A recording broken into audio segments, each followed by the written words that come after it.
వేదిక మీద ఉన్న గౌరవ శాసనసభ్యులు, శాసన మండలి సభ్యులు, మాజీ మంత్రివర్యులు, మాజీ పార్లమెంట్ సభ్యులు, పార్టీ సీనియర్ నాయకులు, గౌరవ వరంగల్ జిల్లా పార్టీ ముఖ్య నాయకులకు, మా వరంగల్ జర్నలిస్టులందరికీ పేరు పేరున నమస్కారం. ముఖ్యంగా ఇప్పటికే అన్ని ఏర్పాట్లు కూడా పూర్తయినాయి. వరంగల్ జిల్లా పార్టీ నాయకులు బాలమల్లు గారు గత 10-15 రోజుల నుంచి ఇక్కడే ఉండి అద్భుతమైనటువంటి ఏర్పాట్లు చేశారు. వారందరికీ నా తరఫున అభినందనలు, కృతజ్ఞతలు కూడా తెలియజేస్తా ఉన్నా. మరి కేసీఆర్ గారి నాయకత్వంలో ఈ సభ చాలా అద్భుతంగా ఏర్పాట్లు జరిగాయి. అఫ్కోర్స్ వరంగల్ జిల్లాకు భారీ బహిరంగ సభలు జరిపిన ఘనత వరంగల్ జిల్లాకే ఉంది. గతంలో మహాగర్జన పేరిట 20 సభ జరిపిన చరిత్ర కూడా వరంగల్ జిల్లాకే దక్కింది. సో అందువల్ల వరంగల్ జిల్లా నాయకత్వం మొదటి నుంచి కూడా అద్భుతమైనటువంటి సభలు, సమావేశాలు జరిపారు. ఎప్పుడైనా బీఆర్ఎస్ పార్టీకి అతిపెద్ద సభలకు వరంగలే వేదిక అయింది. ఇప్పుడు కూడా కేసీఆర్ గారు మళ్ళీ వరంగల్లోనే ఈ యొక్క సభ జరపాలని నిర్ణయించడం, మరి ఈరోజు రాష్ట్ర వ్యాప్తంగా కూడా ఈ సిల్వర్ జూబ్లీ, ఈ రజతోత్సవానికి రాష్ట్ర ప్రజలు స్వచ్ఛందంగా పెద్ద ఎత్తున తరలి రావడానికి సిద్ధమయ్యారు. ఇప్పటికే చాలా జిల్లాల నుంచి పాదయాత్రన ప్రజలు ప్రారంభమై దారి మధ్యలో ఉన్నారు. ఎడ్ల బండ్ల మీద కొంతమంది చేరుకున్నారు, ఇంకా కొంతమంది చేరుకుంటా ఉన్నారు. కొంతమంది సైకిల్ యాత్ర మీద బయలుదేరారు. కొంతమంది స్వచ్ఛందంగా తమ సొంత వాహనాల్లో రావడానికి కూడా రాష్ట్ర వ్యాప్తంగా ప్రజలు కేసీఆర్ను చూడాలి, కేసీఆర్ గారు ఏం మాట్లాడతారో వినాలనేటువంటి ఒక ఉత్సాహం ఈ రాష్ట్ర వ్యాప్తంగా కూడా కనబడతా ఉంది. బీఆర్ఎస్ రజతోత్సవం అంటే ఇది తెలంగాణ ప్రజలందరికీ కూడా నిజంగా ఒక రకంగా పండగ లాంటిదే. బీఆర్ఎస్ పార్టీ లేకపోతే ఇవాళ తెలంగాణ లేదు, తెలంగాణ లేకపోతే ఇవాళ ఇంత అభివృద్ధి మనం చూసేటువంటి వాళ్ళం కాదు. ఆనాడు సమైక్య రాష్ట్రంలో కరువు కాటకాలకు నిలయంగా, వలసలకు నిలయంగా, ఆత్మహత్యలకు నిలయంగా ఉన్న ఈ ప్రాంతానికి విముక్తి కలిగించి తెలంగాణ ఆత్మగౌరవ బావుటా ఎగిరేసినటువంటి పార్టీ ఇవాళ బీఆర్ఎస్ పార్టీ. రాష్ట్రాన్ని సాధించింది బీఆర్ఎస్ పార్టీ, రాష్ట్రాన్ని అభివృద్ధి పథంలో నడిపించింది బీఆర్ఎస్ పార్టీ. ఇవాళ ప్రతిపక్షంలో కూడా కాంగ్రెస్ ప్రభుత్వం మెడలు వంచి ప్రజల పక్షాన నిలిచింది కూడా బీఆర్ఎస్ పార్టీ. సో బీఆర్ఎస్ ఏ పాత్రలో ఉన్నా ప్రజల పక్షమే.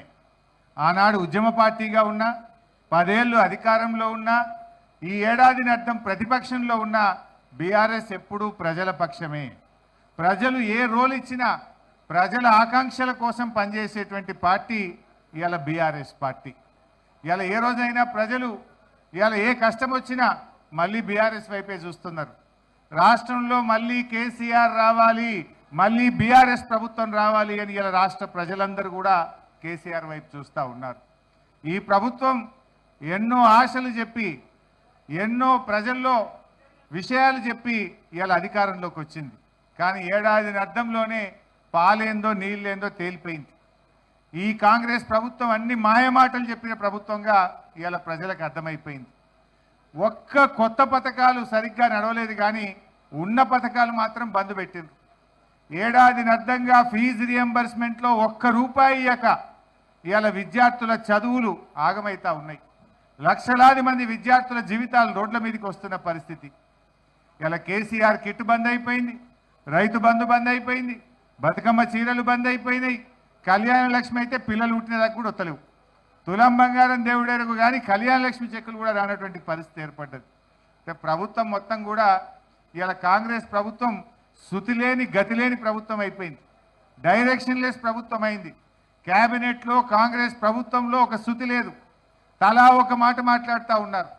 ఇవాళ రాష్ట్ర ఆదాయం తగ్గుముఖం పట్టింది.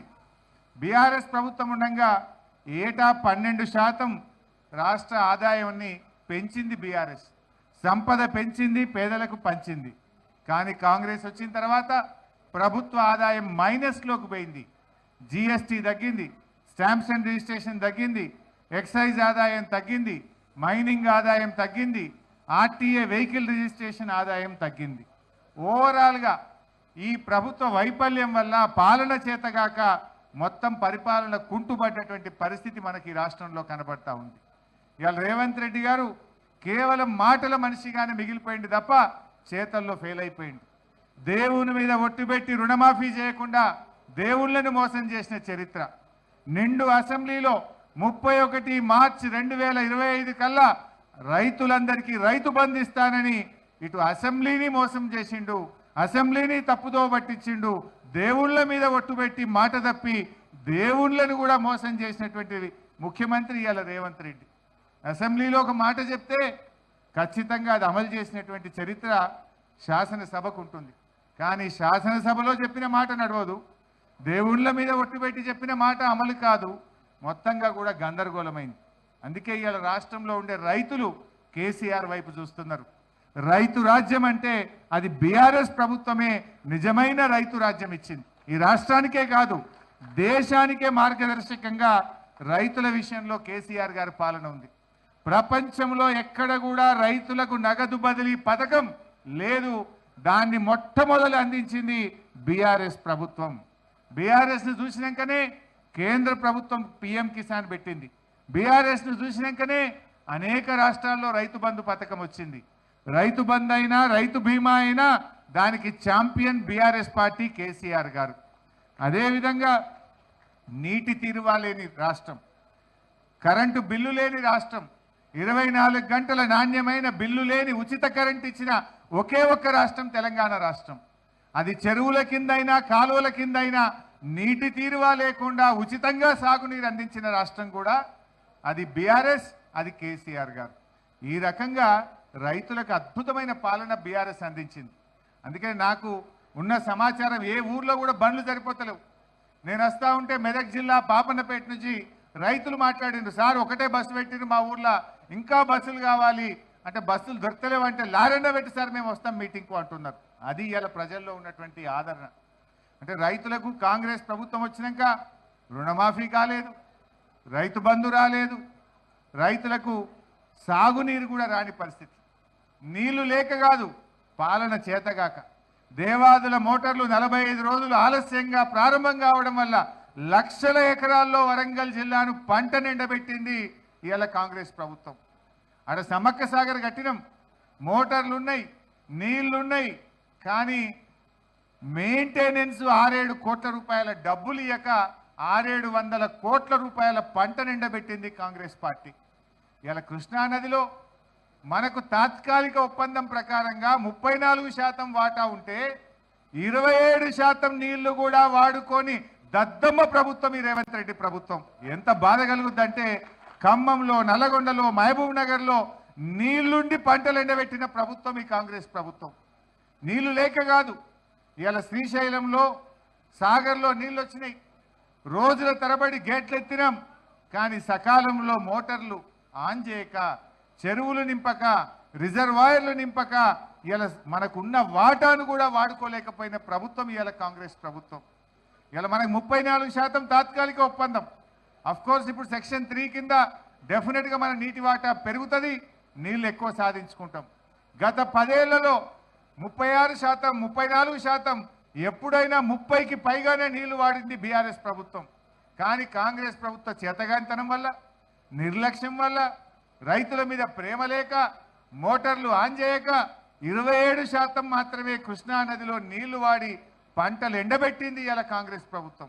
గోదావరిలో దేవాదుల మోటార్లు ఆన్ చేయలేదు, కృష్ణాలో ఇలా నెట్టంపాడులో కానీ, భీమాలో కానీ, కోయిల్ సాగర్లో కానీ, కల్వకుర్తిలో కానీ సకాలంలో నీటిని ఉపయోగించుకోక ఇలా రాష్ట్రంలో పంటలు ఎండడానికి కారణమైంది. అందుకే ఇలా రైతులు ఏమనుకుంటున్నారు, నీటి తీరువా లేకుండా నీళ్ళు ఇచ్చింది బీఆర్ఎస్, 24 గంటలు మోటార్లు గారకుండా కరెంట్ ఇచ్చింది బీఆర్ఎస్, రైతు బంధు పెట్టింది బీఆర్ఎస్, రైతు బీమా పెట్టింది బీఆర్ఎస్, రైతుల కోసం కృష్ణా గోదావరి జలాల మీద పెండింగ్ ప్రాజెక్టులను పూర్తి చేసి కొత్త ప్రాజెక్టులు కట్టి ఇవాళ ధాన్యం ఉత్పత్తిలో తెలంగాణ నంబర్ 1గా నిలిపింది కూడా బీఆర్ఎస్.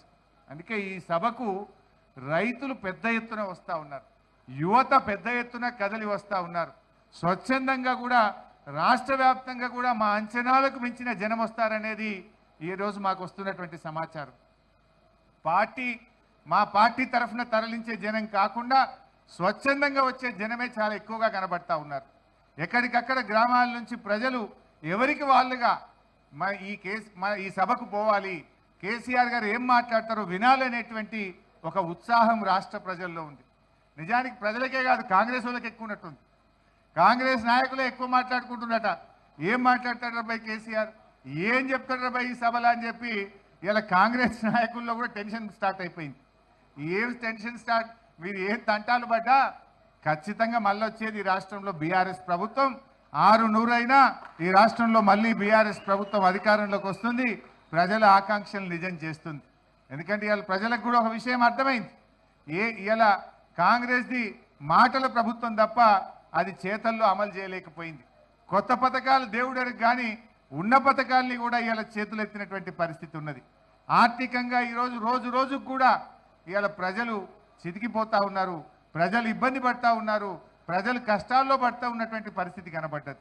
అందువల్ల ప్రజలు కూడా మళ్ళీ కేసీఆర్ రావాలనేటువంటి ఆలోచనకు ప్రజలు వచ్చారు. అందుకే రాష్ట్ర వ్యాప్తంగా కూడా తెలంగాణ వాదులను, ఉద్యమకారులను, ప్రజలను, యువతను, రైతులందరికీ కూడా పిలుపునిస్తా ఉన్నాం. రేపటి సభకు మీరందరూ కూడా స్వచ్ఛందంగా పెద్ద ఎత్తున తరలి రావాలని కోరుతా ఉన్నాం. ముఖ్యంగా కార్యకర్తలతో కూడా మనవి, కావాలని ప్రభుత్వము పోలీసులు ట్రాఫిక్ జామ్ చేసే కుట్రలు చేస్తుంది. దయచేసి వాలంటీర్లు, కార్యకర్తలు ఎక్కడికక్కడ మనమే స్వీయ క్రమశిక్షణ పాటించాలి. ఎక్కడ కూడా ట్రాఫిక్ జామ్ కాకుండా చూసుకోవాలి. మనము ఓవర్టేకులు చేసి ఒక బండికి ఒక బండి అడ్డం పెట్టుకొని ట్రాఫిక్ జామ్ కాకుండా చూడండి. ముఖ్యంగా పార్టీ వాలంటీర్సు, పార్టీ నాయకత్వం అవసరమైతే దిగి మనమే ఎక్కడికక్కడ ట్రాఫిక్ పోలీసులుగా, వాలంటీర్లుగా డ్యూటీ చేసైనా సరే ఎక్కడ ట్రాఫిక్ కంజెషన్ రాకుండా చూసుకోవాలి. రోడ్డు మీద నిలబడండి అవసరమైతే. దయచేసి అందరు కూడా సహకరించాలి.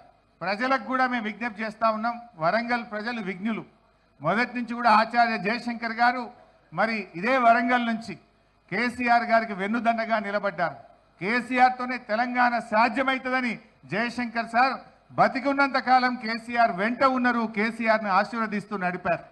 వరంగల్ ప్రజలు ఎప్పుడు సభలు జరిగినా ఎంతో గొప్పగా తరలి వచ్చిండ్రు, సహకరించిండ్రు.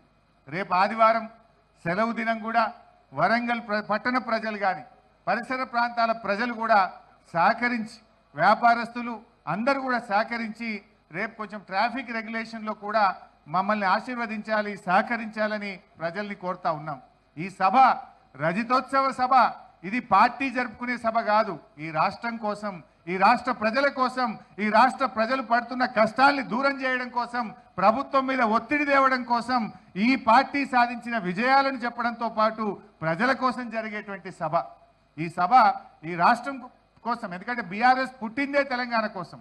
బీఆర్ఎస్ తెలంగాణ ప్రజల గుండెల్లో నుంచి, తెలంగాణ ప్రజల ఆలోచనలో నుంచి పుట్టినటువంటి పార్టీ కనుక రేపటి సభ విజయవంతానికి వరంగల్ ప్రజలు, ఈ పరిసర ప్రాంతాల ప్రజలు, వ్యాపారస్తులు అందరూ కూడా సహకరించాలి. ట్రాఫిక్ ఇబ్బంది రాకుండా కూడా మీరు ఆశీర్వదించాలని చెప్పి నేను ప్రజలకు అప్పీల్ చేస్తూ ఉన్నాను. అదేవిధంగా రాష్ట్ర వ్యాప్తంగా కూడా అందరూ కూడా తరలి రండి. కొంచెం ఇబ్బంది అయినా కూడా ఎక్కడికక్కడ దిగి రెగ్యులేట్ చేయండి ట్రాఫిక్ను. ట్రాఫిక్ జామ్ కాకుండా మనకు మనమే స్వీయ క్రమశిక్షణ పాటిస్తూ రెగ్యులేట్ చేసుకొని సభను విజయవంతం చేయాలి. జనం రాకపోవడం అనే ప్రశ్న లేదు. అంచనాలకు మించిన జనం రాబోతున్నారు. కానీ ప్రభుత్వము, పోలీసులు కుట్ర చేసే అవకాశం ఉంటుంది కనుక ట్రాఫిక్ జామ్ జరగకుండా కార్యకర్తలు చాలా జాగ్రత్త పాటించి ఓపికతోని రెగ్యులేట్ చేసుకొని అందరూ సభాస్థలికి చేరుకోవాలి. అందరూ